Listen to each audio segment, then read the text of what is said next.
کبھی اللہ تعالی شانہ قربانیوں کا نتیجہ آدھ گھنٹے کے بعد نکالتے ہیں، کبھی 10 سال کے بعد، مگر نکالتے ضرور ہیں. اس لیے کہ اللہ کا وعدہ ہے قرآن میں، وَلَا تَهِنُوا وَلَا تَحْزَنُوا، ہمت مت ہارو، جو بھی حالات تم پر آ جائے ہمت مت ہارو. وَلَا تَحْزَنُوا، غم مت کرو. اس لیے کہ ہمارا وعدہ ہے کہ وَأَنْتُمُ الْعَالَوْنَ، بلند تو تم ہی رہو گے. وَأَنْتُمْ، تم ہی بلند رہو گے. إِن كُنتُمْ تَعْلَمُونَ، إِن كُنتُمْ مُؤْمِنِينَ. بس مومن رہو، مومن رہو. دل میں اعتقاد صحیح اور عمل تمہارے صحیح. دل شکستہ نہ ہو اور غم نہ کرو.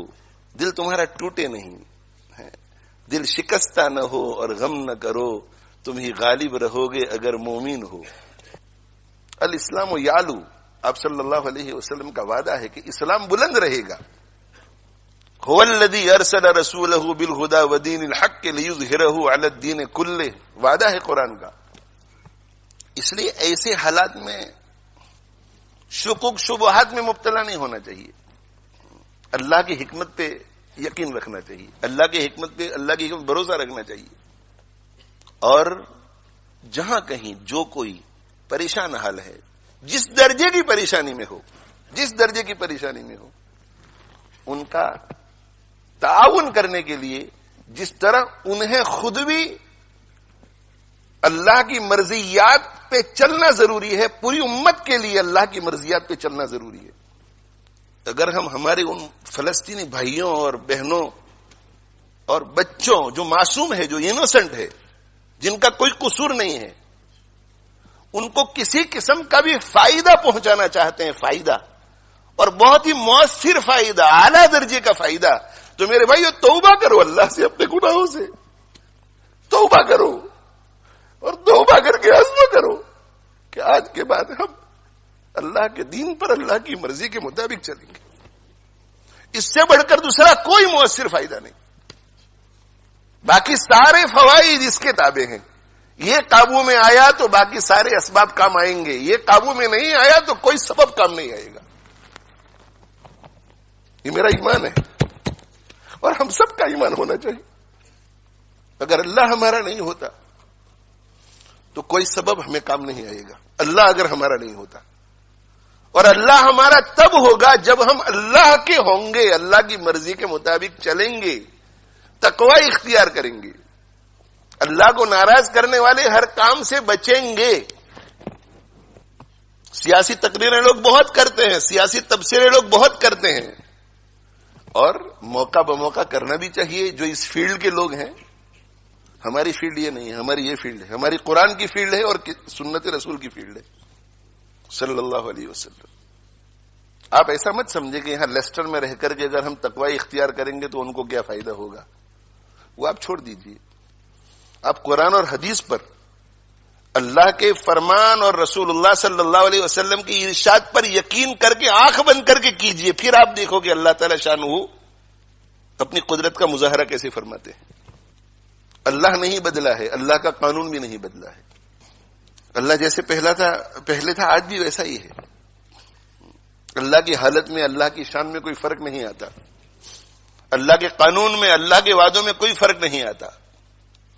آج بھی ہو جو ابراہیم سا ایمان پیدا، آج بھی ہو جو ابراہیم سا ایمان پیدا، آگ کر سکتی ہے انداز گلستہ پیدا. آج بھی اگر ابراہیم علیہ الصلوۃ والسلام جیسا ایمان، ویسا یقین، ویسا بھروسہ اللہ پر، ویسا توکل، ویسا اعتماد ہو، اور ویسا تقوی ہو، ویسا صبر ہو، آج بھی ویسا ذکر ہو، زبانی ذکر بھی ہو، دل بھی جڑا ہوا ہو، آگ کر سکتی ہے انداز گلستہ پیدا. تو آگ باغ بن سکتی ہے آج بھی. اسے کہ اللہ کا قانون ایک ہی ہے. فضائے بدر پیدا کر، فرشتے تیری نصرت کو اتر سکتے ہیں گردوں میں، قطار اندر قطار اب بھی. فضائے بدر پیدا کر. فضائے بدر کیا تھی؟ فضائے بدر ایمان والی تھی، ایمان والی. فضائے بدر یقین والی تھی. فضائے بدر اخلاق حمیدہ والی تھی. فضائے بدر شکر والی تھی، صبر والی تھی. فضائے بدر تواضع والی تھی، تواضع والی.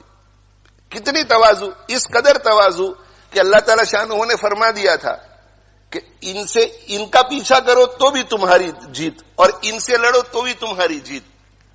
اس کے باوجود بھی سید المرسلین صلی اللہ علیہ وسلم نے گردن اونچی نہیں کی، بلکہ حضرت ابو بکر صدیق رضی اللہ عنہ فرماتے ہیں کہ ہاتھ پھیلا پھیلا کے اللہ سے عاجزی کر رہے تھے. فضائے بدر رجوع اللہ. حضرت جی مولانا الیاس صاحب رحمۃ اللہ علیہ ارشاد فرمایا کرتے تھے کہ بندے کو رجوع اللہ اس طرح کرنا چاہیے جیسے ایک لولا، لنگڑا، اندھا، بہرا، گونگا کرے. ایک لولا، لنگڑا، بہرا، اندھا، گونگا، اس کو جب کوئی ضرورت پیش آ جائے تو وہ کتنا رجوع کرے گا اللہ کی طرف، کتنی عاجزی کرے گا. اس لیے کہ وہ جانتا ہے کہ میں چل نہیں سکتا، میں پکڑ نہیں سکتا، میں کسی کی بات سن نہیں سکتا، میں دیکھ نہیں سکتا، میں کسی کو پکار نہیں سکتا، اور مجھے بھوک لگی ہے، مجھے پیاس لگی ہے، اب میں کیا کروں. اس کا پورا بھروسہ اللہ پر ہوگا کہ اللہ ہی مجھے بچا سکتا ہے، اللہ ہی مجھے کھلا سکتا ہے، اللہ ہی مجھے پلا سکتا ہے. وہ کتنی آہو زاری کے ساتھ دعا کرے گا. تو حضرت جی مولانا الیاس صاحب رحمۃ اللہ علیہ فرماتے تھے کہ دعا کرو اللہ سے تو اس اپاہج، اس لولے، اس لنگڑے، اس اندھے، اس بہرے، اس گونگے کی طرح دعا کرو جس کے پاس سوائے اللہ کے دوسرا کوئی سبب نظر نہیں آتا. اور صرف دعاؤں سے کام نہیں بنتا بلکہ دوڑ بھاگ بھی کرنی پڑتی ہے، صحیح اسباب اختیار کرنے پڑتے ہیں. تو دعا اور دعا کے ساتھ جو بھی اسباب ہیں، ڈیمونسٹریشن لوگ کرتے ہیں، شرعی حد میں رہ کر ڈیمونسٹریشن کرو، پیٹیشن شرعی حد میں رہ کر کرو، ایم پی پر خط لکھنا شرعی حد میں رہ کر کے کرو، شرعی حد میں رہ کر. تقوی کا دامن ہاتھ سے نہ چھوٹنے پائے. اس لیے کہ اگر تقوی کا دامن چھوٹ گیا تو ہماری کوئی بھی محنت جو ہے وہ کام نہیں آئے گی. تو حضرت جی کیا فرماتے تھے کہ اللہ سے مانگو تو کس کی طرح مانگو؟ لولے، لنگڑے، اندھے، بہرے، گونگے کی طرح مانگو. اور محنت کرو تو کس کی طرح محنت کرو؟ محنت کرو تو اس